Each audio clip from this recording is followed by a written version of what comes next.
नमस्कार। करवा चौथ 2025 की तारीख को लेकर बहुत कंफ्यूजन है ना? तो चलिए आज इस पूरी उलझन को समझते हैं और इसे हमेशा के लिए दूर करते हैं। तो वो एक बड़ा सवाल कौन सा है जो सबके मन में घूम रहा है? चलिए सीधे उसी पर आते हैं। कंफ्यूजन बस यही है कि करवा चौथ का व्रत 9 अक्टूबर को रखना है या 10 अक्टूबर को। दो तारीखें सामने आ रही हैं और इसी वजह से त्योहार की तैयारी करने वालों के मन में सवाल उठ रहे हैं। अब आगे बढ़ने से पहले एक बार जल्दी से याद कर लेते हैं कि करवा चौथ आखिर है क्या। ये एक बहुत ही खास हिंदू त्योहार है जिसमें शादीशुदा महिलाएं अपने पति की लंबी उम्र और अच्छी सेहत के लिए पूरा दिन बिना कुछ खाए पिए यानी निर्जला व्रत रखती हैं। तो फिर सही तारीख 9 है या 10? देखिए, इसका जवाब ज्योतिष के गणित में छिपा है। अब देखिए, सारी कंफ्यूजन की जड़ यहीं पर है। अगर हम पंचांग को देखें तो जो चतुर्थी तिथि है, मतलब व्रत का खास दिन, वो 9 अक्टूबर को रात 10:54 पर शुरू हो रही है और खत्म कब हो रही है? 10 अक्टूबर को शाम 7:38 पर। मतलब ये तिथि दो अलग अलग कैलेंडर दिनों में पड़ रही है और यहीं से सारा कंफ्यूजन शुरू होता है। तो अब सवाल उठता है कि हम कौन सा दिन चुनें? इसका एक बहुत ही सीधा और साफ नियम हमारे शास्त्रों में दिया गया है।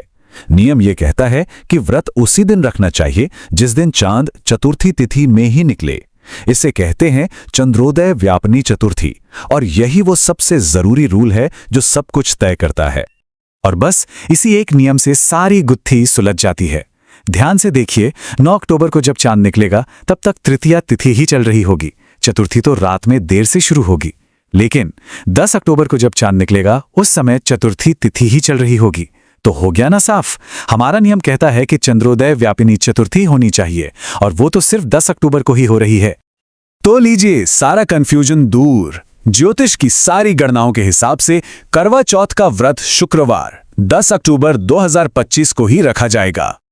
चलिए, अब जब तारीख फाइनल हो गई है तो उस दिन के जो शुभ मुहूर्त हैं उन पर भी एक नजर डाल लेते हैं।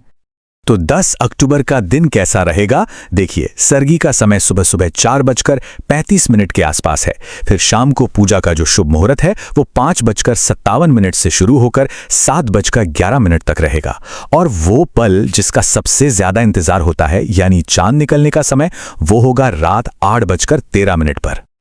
और हाँ, एक बात और, 2025 में ये निर्जला व्रत लगभग 14 घंटे लंबा होगा। ये दिखाता है कि इस व्रत से जुड़ी श्रद्धा और समर्पण कितना गहरा है। अच्छा, अब जरा व्रत की विधि और इसके पीछे के गहरे मतलब को भी समझ लेते हैं। दिन की शुरुआत होती है सूरज उगने से भी पहले सरगी के साथ। इसके बाद पूरा दिन बिना अन्न जल के कठिन व्रत रखा जाता है। शाम को करवा माता और शिव परिवार की पूजा होती है और फिर जब चांद निकल आता है तो वो खूबसूरत रस्म होती है, छलनी से पहले चांद को देखना और फिर उसी छलनी से अपने पति को देखना, और आखिर में पति के हाथ से पानी पीकर व्रत पूरा किया जाता है। लेकिन जानते हैं, ये त्योहार सिर्फ इन रीति रिवाजों का नहीं है, ये तो प्यार और परंपरा का एक संगम है। इसका महत्व कहीं ज्यादा गहरा है। ये व्रत पति पत्नी के बीच के प्यार और भरोसे के रिश्ते को और भी मजबूत करता है। ये पतियों को भी अपनी जिम्मेदारी और प्यार का एक नया एहसास दिलाता है। इतना ही नहीं, ये परिवारों को जोड़ता है, महिलाओं के बीच एक सामाजिक जुड़ाव बढ़ाता है और सबसे जरूरी, हमारी खूबसूरत सांस्कृतिक परंपराओं को जिंदा रखता है।